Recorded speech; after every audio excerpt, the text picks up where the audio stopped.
kenapa harus 70 ya.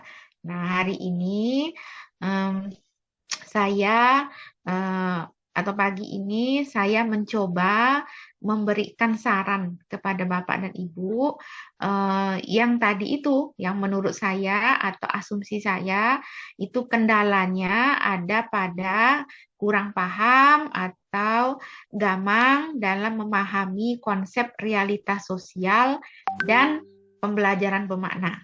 Ya, sebenarnya pembelajaran bermakna itu sudah ada disinggung Bapak dan Ibu ya pada KB1 ya tentang teori belajar behavior dan kognitif ya terutama sekali Bapak dan Ibu pada teori belajar kognitif ya itu ada disinggung tentang pembelajaran bermakna dan pembelajaran tidak bermakna. Mudah-mudahan Bapak dan Ibu masih ingat ya nama ahli yang menyinggung tentang itu ya. Nah, sebenarnya sudah ada disinggung ya tentang pembelajaran bermakna. Tapi mungkin Bapak dan Ibu mungkin tidak sampai ke situ berpikirnya ya sehingga ketika berusaha untuk menghubungkan atau mengaitkan materi yang disampaikan di video dengan konsep pembelajaran bermakna ya sebagian besar masih belum pas jawabannya ya. Eh, ada yang panjang jawabannya, tapi tidak jelas, ya, tidak jelas apa yang dia maksud dengan pembelajaran bermakna dan hubungannya dengan konsep atau materi yang disampaikan di video. Tapi jawabannya panjang, Bapak dan Ibu, ya. Nah, jadi Bapak dan Ibu, tapi ada yang jawabannya pendek, ya, mungkin satu paragraf terdiri dari 5 kalimat, tapi jawabannya pas, gitu pas dia menghubungkan sehingga nilainya ya walaupun mungkin tidak sampai sempurna 15 poin tapi paling tidak ya nilainya termasuk nilai yang baik ya ya apa namanya kategorinya baik ya sehingga ketika ditambahkan dengan poin A yang nilainya sudah 70%. Nah, cukuplah ya untuk mendapatkan angka dalam rentang 80 ya. Karena memang saya Bapak dan Ibu walaupun panitia nasional mengatakan 70, tapi saya itu punya target sendiri ya. Targetnya apa? Paling tidak 80 nilai Bapak dan Ibu ya. Kenapa? Karena melalui resume dan analisa bahan ini nanti bisa menolong nilai Bapak dan Ibu seandainya ya pada ujian akhir nanti besok ya kan. Nah, di ujian akhir itu mungkin nilai Bapak dan Ibu kurang memadai ya. Karena komponen ujian akhir itu nilainya lumayan besar Bapak dan Ibu ya. Kalau saya tidak salah 20% kalau saya tidak salah itu. Nah, nilai terbesar itu ada pada analisa materi. Besok itu tugas terakhir ya. Seingat saya itu sampai 35% dari keseluruhan total. Nah, nilai resume 1, 2, 3, 4 itu Bapak dan Ibu itu hanya kalau saya tidak salah itu 20 apa 15 gitu komponennya. Nah, seperti itu Bapak dan Ibu ya. Nah, jadi yang mana yang bisa ya Bapak dan Ibu maksimalkan saya kira dimaksimalkan ya. Nah, resume dan analisa ini menurut saya bisa dimaksimalkan ya. Oke, Bapak dan Ibu, ini saya lihat dulu sudah ada 10. Apa kita mau mulai saja? Tidak usah menunggu yang 4 orang. Nanti mungkin ketua tingkat atau Bapak dan Ibu yang mungkin satu sekolah atau berdekatan lokasi sekolahnya ya bisa berbagilah ya baik secara tatap muka maupun melalui chat WA atau apalah namanya ya Bapak dan Ibu sehingga nanti bisa paham semua ya. Jadi Bapak dan Ibu ya saya sesuai dari pernyataan saya bahwa asumsi saya atas kekurang sempurnaannya mayoritas dari Bapak dan Ibu dalam mengerjakan analisa bahan ajar itu karena gamang atau belum paham atau setengah paham tentang konsep realitas sosial. Ya, dan yang kedua konsep pembelajaran bermakna. Nah, mungkin kita mulai dengan konsep realitas sosial. Bapak dan Ibu, saya tidak akan apa ya menguraikan ya panjang lebar enggak, tapi justru saya ingin mendapatkan input dari Bapak dan Ibu ya. Pikiran, pandangan ya dari Bapak dan Ibu, apa sebenarnya yang dimaksud dengan realitas sosial. Nah, jadi kita sama-sama nih bikin kesepakatan hari ini Bapak dan Ibu ya. Jadi nanti tugas yang KB3 dan KB4 pun kita udah sepakat. Oh, realitas sosial itu konsepnya seperti ini. Contohnya, ya, kemudian jenis-jenisnya, ya. Nah, jadi Bapak dan Ibu nanti tinggal ini saja, ya, menghubungkannya dengan materi yang nanti baik itu yang di video maupun kalau untuk KB3 itu artikel Bapak dan Ibu, tidak ada videonya, ya, maupun artikel nanti yang di KB3, ya. Ya, eh, saya buka share screen Bapak dan Ibu ya, biar kita semuanya bisa saling menuangkan pendapat ya. Saya buka share screen supaya kita bisa saling berbagi. Nah, nanti hasil dari diskusi kita ini akan saya bagikan di grup ya Bapak dan Ibu ya. Nah, jadi nanti supaya bisa dipahami apa namanya kesepakatan kita tentang konsep yang hari ini realitas sosial ya, dan nanti satu lagi pembelajaran bermakna ya. Tapi untuk pembelajaran bermakna ini tidak terlalu panjang, jadi mungkin bisa sambil lalu saja pun bisa. Nah, baik kita mulai dengan realitas sosial Bapak dan Ibu. Saya mungkin ingin mulai dari definisi lah ya, atau pemahaman Bapak dan Ibu dalam konsep realitas sosial. Silakan Bapak dan Ibu. Ya, nanti kalau kita udah sepakat saya tuliskan ya kesepakatan kita. Oh, realitas sosial itu dimaknai atau didefinisikan sebagai. Silakan Bapak dan Ibu mungkin bisa tunjuk tangan. Nah, Bapak dan Ibu karena saya share screen, Bapak dan Ibu harus menggunakan apa namanya icon ya, icon atau tanda di apa namanya monitor Bapak dan Ibu itu yang ada untuk tunjuk tangan ya, raise hand. Ya, silakan dilihat ya. Di situ ada fasilitas ya, fasilitas untuk Bapak dan Ibu tunjuk tangan atau raise hand ya. Silakan dilihat di situ Bapak dan Ibu. Ya, silakan ada yang mau bantu saya dulu? Kita kita diskusi, kita sepakat buat kesepakatan dulu. Apa sih makna definisi dari realitas sosial?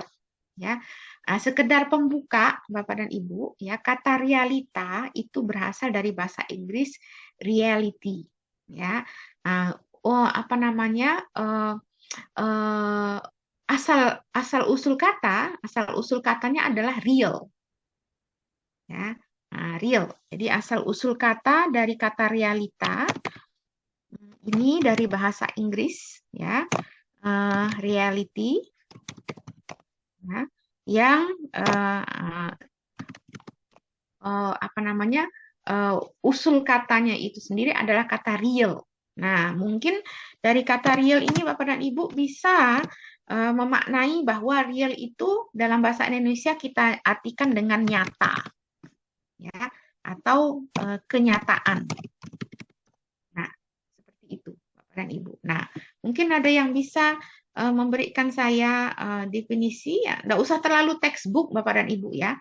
Berdasarkan pemikiran Bapak dan Ibu saja, sepemahaman Bapak dan Ibu. Ya, realitas sosial itu apa kalau begitu?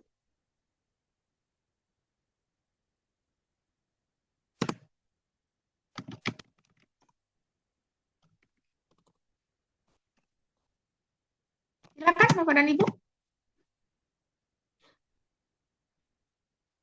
Ya, Pak Surya. Silakan Pak Surya. Dibuka dulu Pak ya. Ininya, speakernya. Mic-nya Pak Surya. Nah, ya sudah. Ya, Mari terima Pak kasih, Bu. Surya. Ya, sesuai dengan pengertiannya, Bu.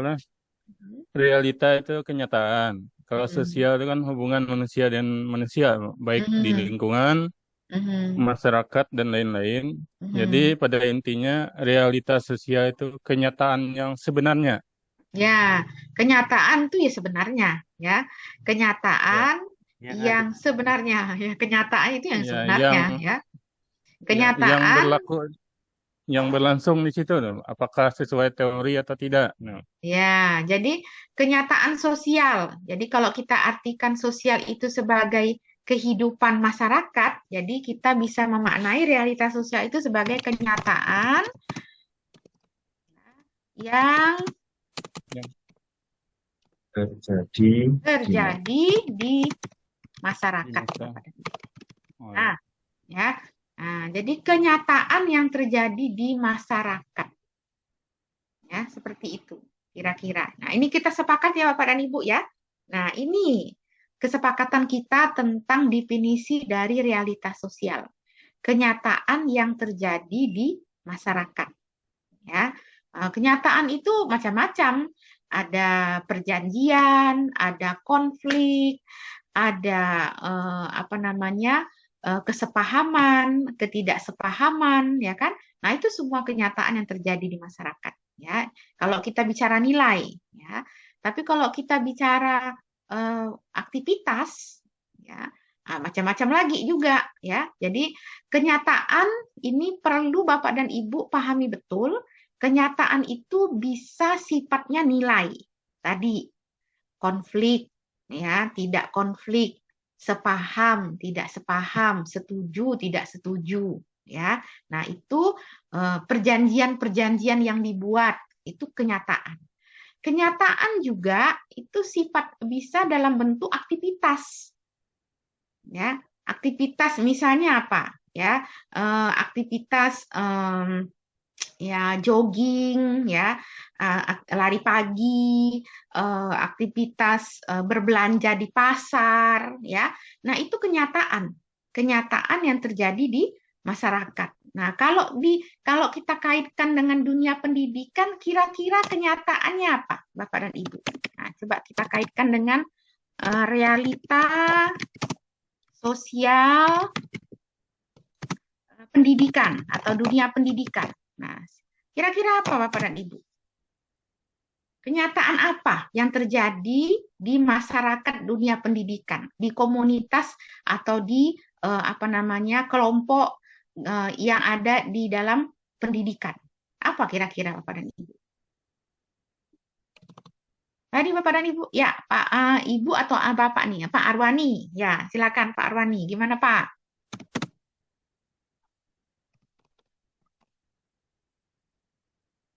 Dibuka dulu Pak speakernya Pak, karena saya mute dari sini. Ya, tapi Bapak punya kesempatan untuk membukanya. Ganti kurikulum, Bu. Betul, Bapak. Kurikulum itu termasuk kenyataan sosial, kenyataan di masyarakat, di dunia pendidikan. Nah, selain kurikulum, Bapak dan Ibu, itu kebijakan-kebijakan, peraturan, itu saya katakan tadi, kenyataan. Ya, kenyataan itu bisa nilai, bisa peraturan, bisa kebijakan. Jadi kebijakan yang terkait dalam dunia pendidikan itu termasuk ya, undang-undangan, ya, itu termasuk realitas sosial dunia pendidikan. Ya, nah, Bapak dan Ibu sekalian, sekedar informasi saja bahwa realitas sosial itu ada yang sifatnya objektif, ada yang sifatnya subjektif. Ya, nah, kalau yang sifatnya subjektif itu sudah ada intervensi pemikiran seseorang, ya, sudah dipengaruhi oleh pemikiran seseorang.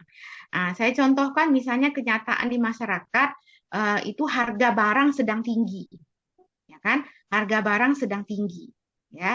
Nah, kalau sudah ada subjektif, nah nanti ada yang mengatakan, oh enggak, harga barang tidak sedang tinggi. Nah, itu sudah kenyataan sosial, tapi sudah diintervensi oleh apa namanya pemikiran seseorang atau kelompok seseorang, ya.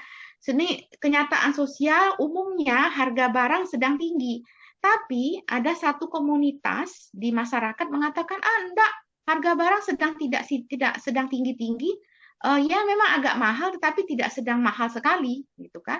Nah, kemudian dia tunjukkan di tempat dia harga bawang cuma segini, harga sayur di tempat ini. Tetapi secara nasional atau secara regional itu harga barang sedang tinggi memang. Nah, itu yang disebut dengan realitas sosial yang subjektif. Ya, subjektif kelompok tertentu atau satu individu berpendapat lain atau berpendapat yang berbeda, gitu kan? Karena itu tadi, ya, karena kenyataan sosial di tempat dia berbeda dengan umumnya, seperti itu.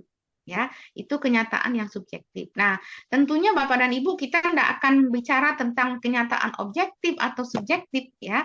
Tapi yang kita bicarakan di sini adalah realitas secara umum saja. Ya, secara umum ya bisa dikatakan objektif silakan, tapi realitas secara umum, ya, realitas sosial secara umum. Nah, Bapak dan Ibu, nanti kalau sudah kita sepakat ya bahwa realitas sosial dunia pendidikan itu contohnya kurikulum, kebijakan, ya kan. Kemudian termasuk Bapak dan Ibu ya, misalnya sumber belajar yang digunakan, ya. Kemudian apa namanya, kan kalau kita bicara kurikulum kan isinya ada sumber belajar, ada media pembelajarannya. Nah, silakan Bapak dan Ibu menghubungkan dengan materi yang ada di video misalnya. Ya, saya contohkan ya. KB2 itu kan materinya tentang problem based learning, Bapak dan Ibu ya. Jadi hakikat dari problem based learning itu adalah adanya masalah, kemudian adanya solusi terhadap masalah. Itu hakikat dari problem based learning. Nah, kalau kita hubungkan dengan realitas sosial secara umum, misalnya kenyataan di masyarakat, ya, ada masalah apa di masyarakat? Ada masalah apa dengan kurikulum kita? Ada masalah apa dengan kebijakan? Ada masalah apa dengan undang-undang pendidikan? Nah, silakan. Nah, kemudian solusinya apa?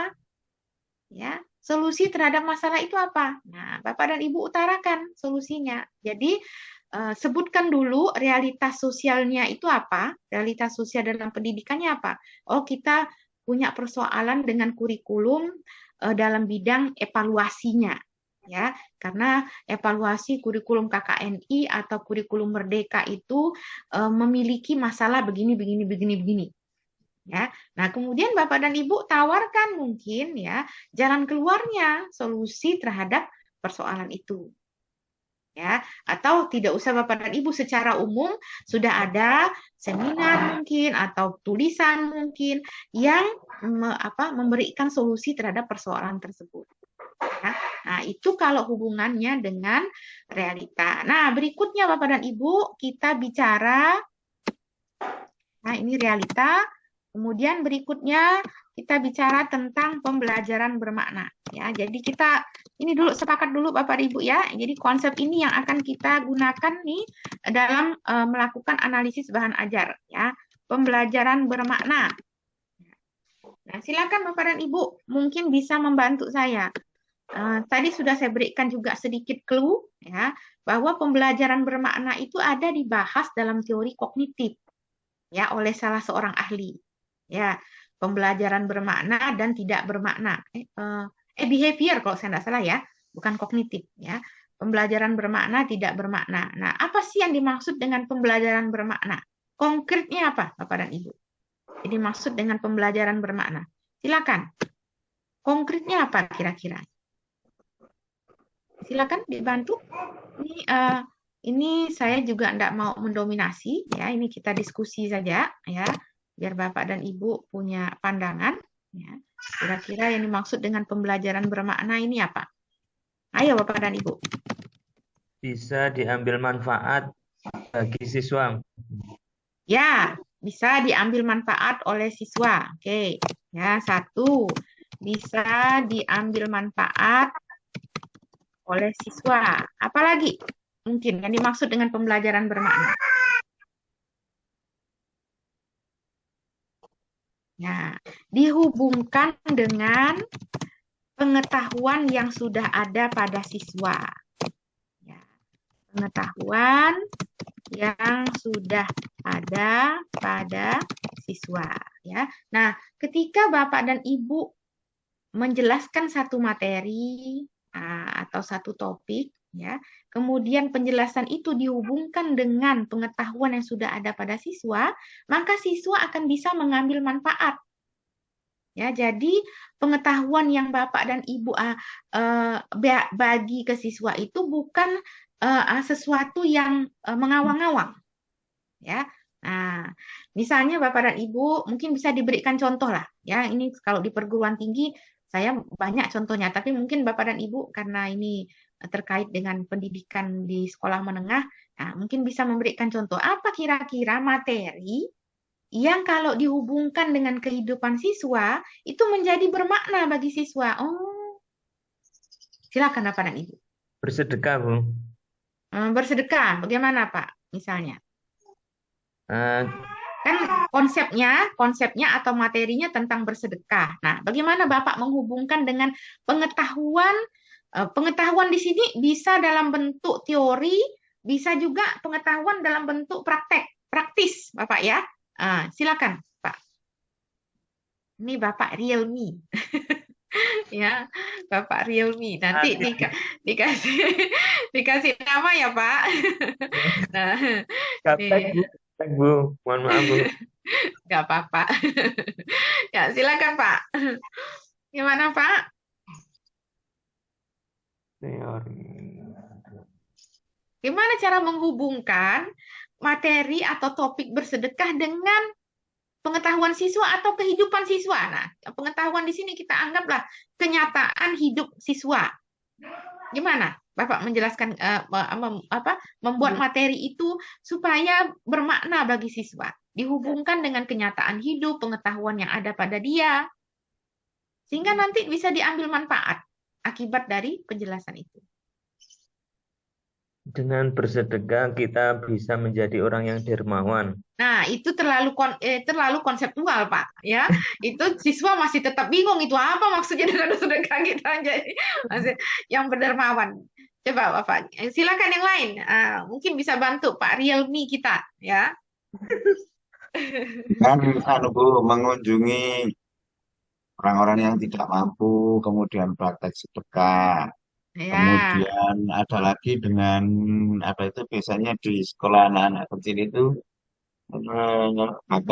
ada pembiasaan sedekah tiap hari apa gitu, ya. bakot.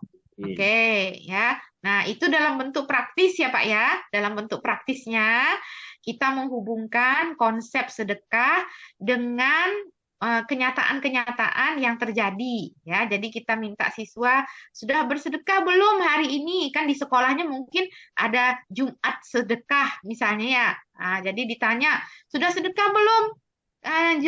Kebetulan hari Jumat gitu kan. Nah, sudah sedekah belum hari Jumat hari ini? Ya, dan begitu ya.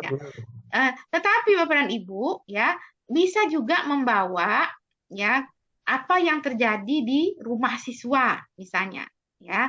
Nah, Bapak dan Ibu mungkin bisa ya seperti detektif lah gitu ya, meminta siswa untuk menjelaskan apa yang terjadi di rumah dia tapi terkait dengan konsep sedekah. Ya. Nah, misalnya Bapak dan Ibu memulai materi tentang sedekah tapi dengan bercerita. Ya, bercerita. Kemarin di rumah Bapak ada yang ngetok pintu. Kebetulan ternyata ya seorang yang miskin, seorang pengemis ya minta supaya Bapak ya berbagi uang atau berbagi beras dengan beliau. Nah, di rumah kamu pernah enggak seperti itu? Nah, itu yang dimaksud dengan menghubungkan pengetahuan ada pada siswa sehingga bisa diambil manfaat oleh siswa. Nah, inilah yang disebut dengan pembelajaran bermakna, Bapak dan Ibu. Ya, jadi kalau yang dicontohkan Pak Holis tadi itu betul-betul prakteknya. Nah, yang barusan saya contohkan itu ketika Bapak dan Ibu di dalam kelas, ya. Nah, bagaimana membawa kenyataan-kenyataan yang dialami siswa di rumahnya, di lingkungannya sana, ya kan, ketika dia bermain dan sebagainya, itu ke dalam kelas, ke dalam materi misalnya bersedekah tadi. Ya. Nah, seperti itu kira-kira Bapak dan Ibu. Silakan, mungkin masih ada yang ingin memberikan komentar tentang pembelajaran bermakna. Gimana Pak Rielmi kita? Setuju ya Pak dengan apa yang saya paparkan dan Pak Holis paparkan? Sepakat, Bu. Ya, sip ya. Jadi sudah sepakat kita ya. Ya, Ye. jadi saya berikan di sini ya sebagai apresiasi kepada Bapak ya contohnya tentang penyampaian materi sedekah ya. Contoh nah, penyampaian materi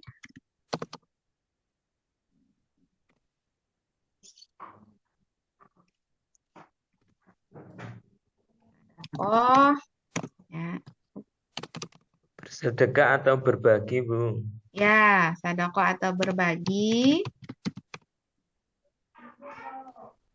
dengan mengajak siswa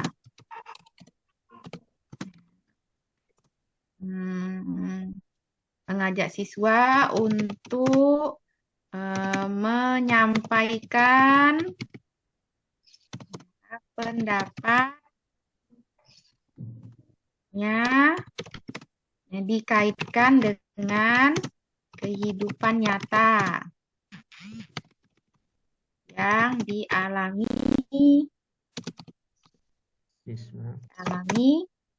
oleh siswa. Ya. Jadi seperti itu ya, Bapak dan Ibu sekalian. Nah, mudah-mudahan nanti untuk KB3 dan KB4 ya, Bapak dan Ibu sudah bisa ini ya, sudah bisa mengaitkan ya. Jadi ambil dulu realitas sosialnya apa?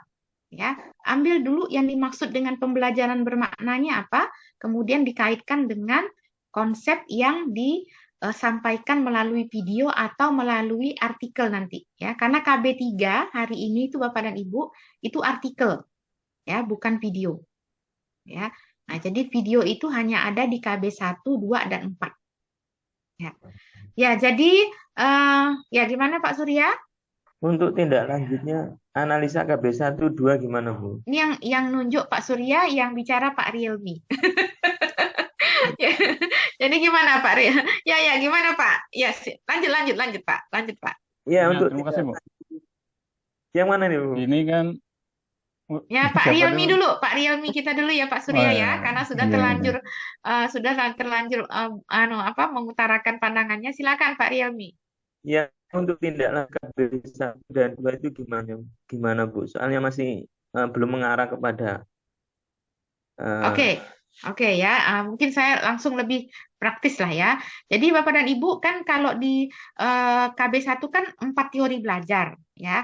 Nah, terserah mau Bapak dan Ibu hubungkan empat-empatnya atau pilih salah satu. Ya, misalnya gini ya, Bapak dan Ibu untuk bagian B ambil dulu realitas sosial.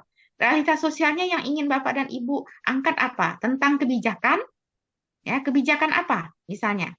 Ya, atau tentang kurikulum KKNI atau tentang kurikulum Merdeka, mungkin yang sedang ngetren sekarang ya kan, tentang kurikulum Merdeka. Jadi realitas sosial yang akan diangkat adalah tentang kurikulum Merdeka. Nah, hubungannya dengan konsep ya teori belajar yang dipaparkan di video adalah langsung dihubungkan.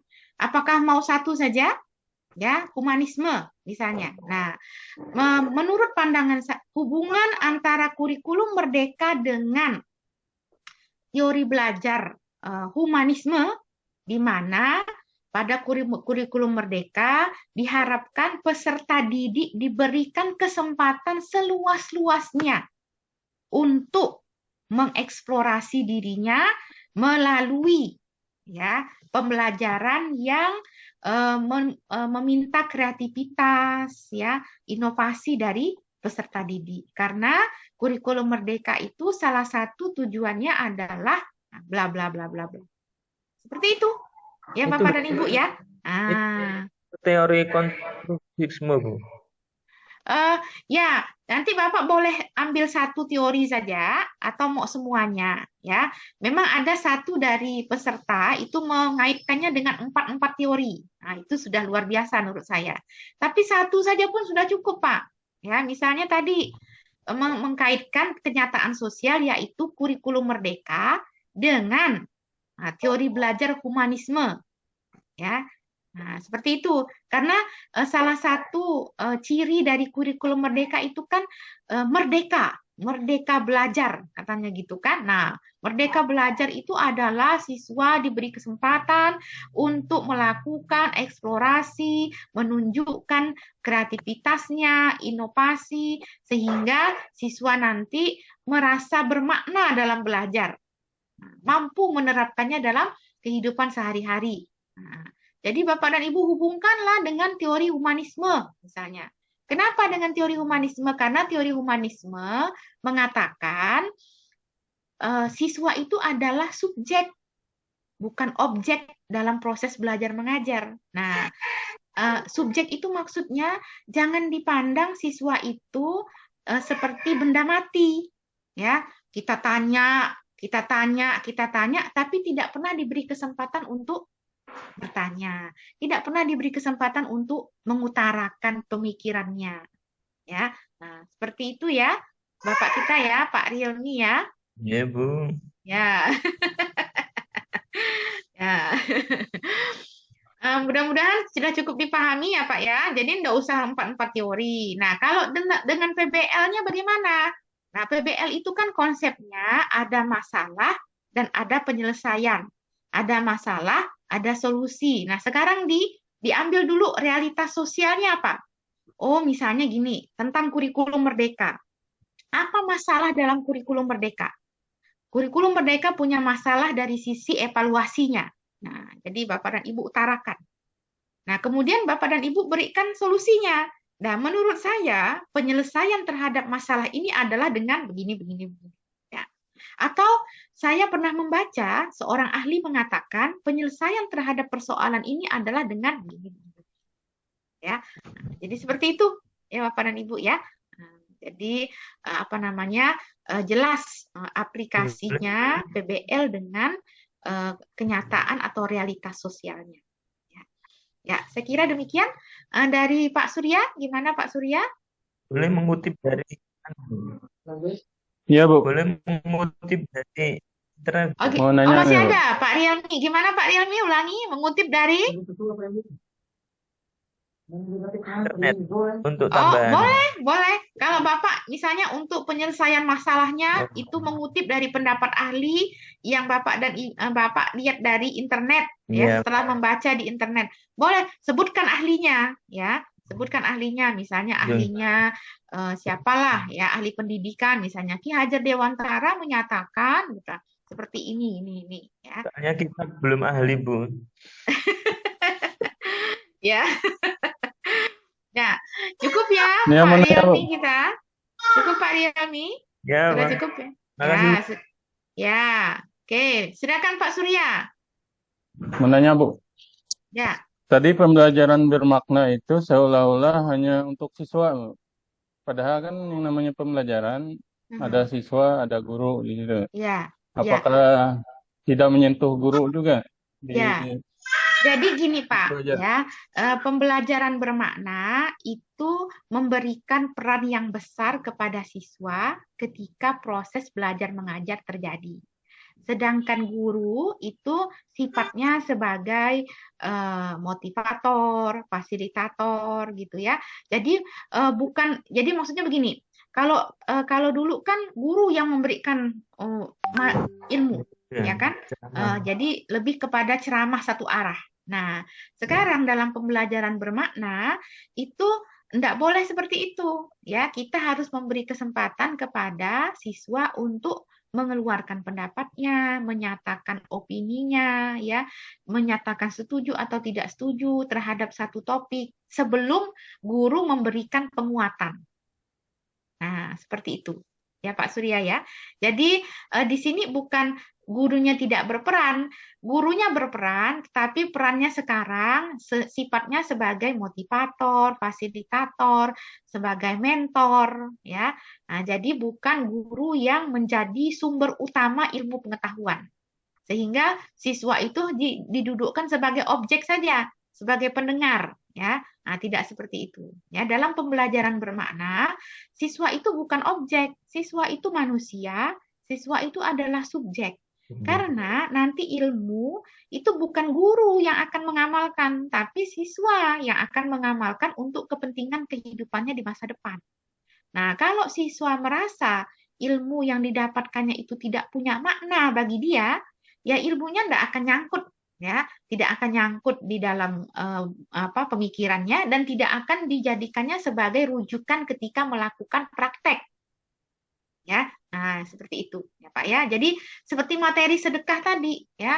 Kalau Bapak Realme hanya mengatakan sedekah itu baik kita lakukan karena akan memupuk jiwa dermawan. Nah, siswa bingung juga ya kan? Apa ini lagi ya? Bukannya memperjelas konsep sedekah, malah ada konsep baru yang namanya dermawan ya kan? Nah, jadi diperjelas dulu konsep sedekahnya bagi siswa ya.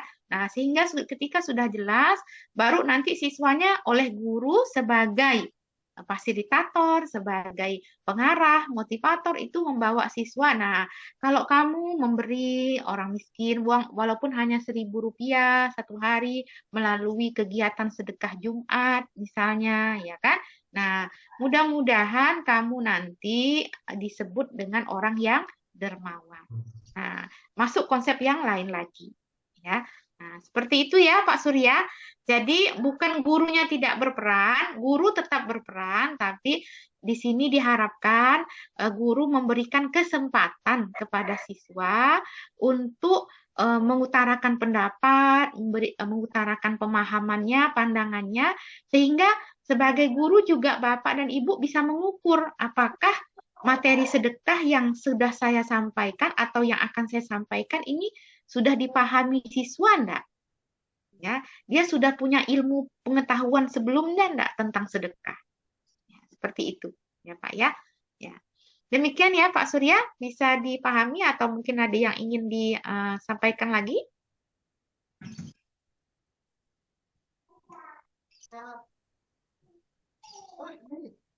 Cukup Pak Surya? Terima kasih Bu, sudah Ya. paham. Tapi Ya. yang KB1 itu masih bisa dirubah. Bisa Pak, kan makanya belum saya beri Ya. nilai, ya. Oh Makanya iya, belum iya. saya beri nilai supaya Bapak dan Ibu bisa upload. Nah, kemudian Bapak dan Ibu itu tidak semuanya itu Bapak dan Ibu yang belum saya nilai itu karena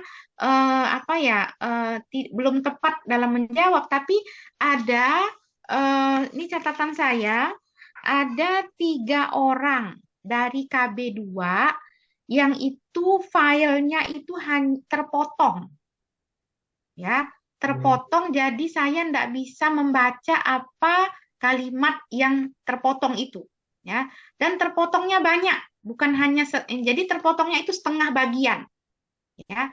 Jadi misalnya saya membaca bukunya hilang, ya.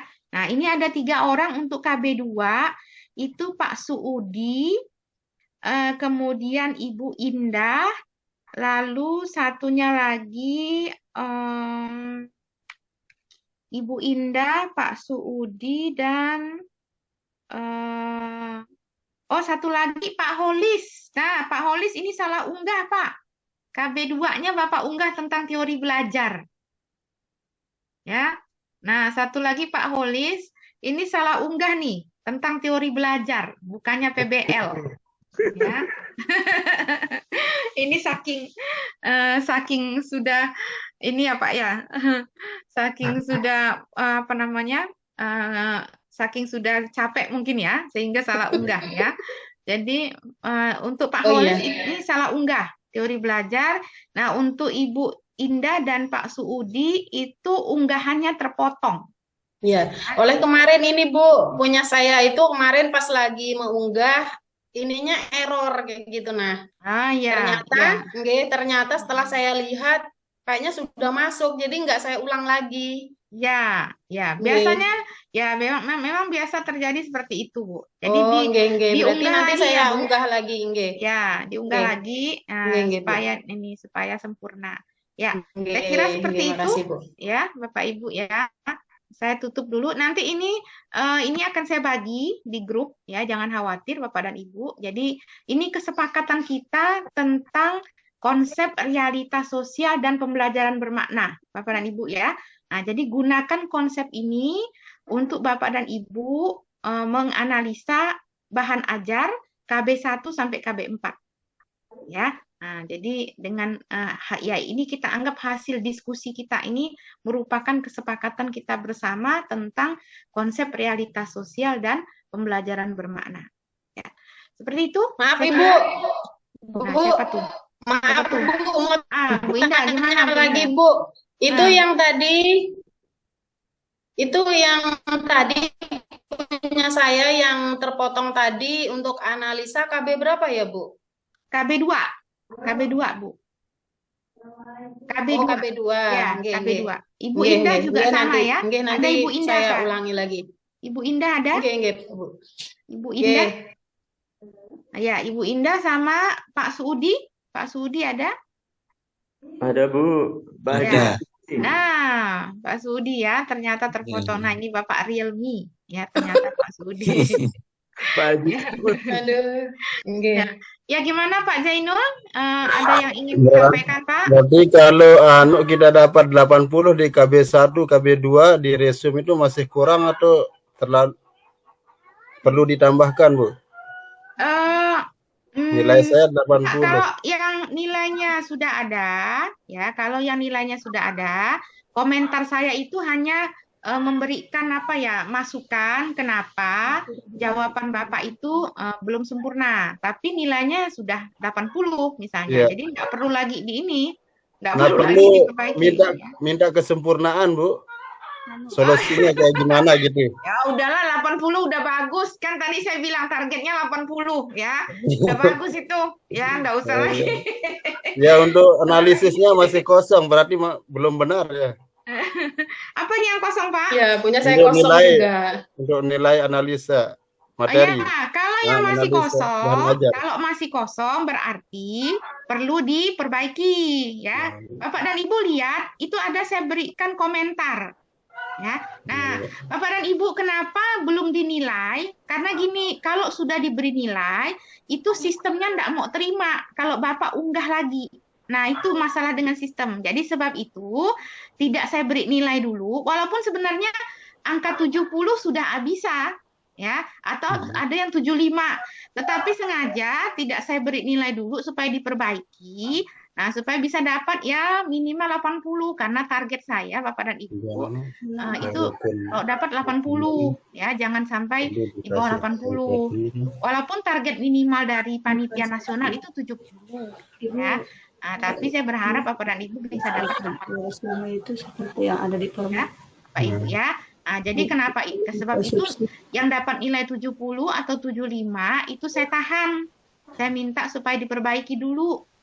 Terutama sekali sebagian besar itu bermasalah di bagian B dan bagian C ya. Nah, di situ Bapak dan Ibu ya. Ya, saya kira demikian ya Pak Zainul ya. Jadi kalau nilainya sudah 80 enggak usah lagi, Pak. Kecuali belum dapat nilai. Kalau belum dapat nilai berarti dianjurkan untuk diperbaiki. Ya. Pak Zainul ya.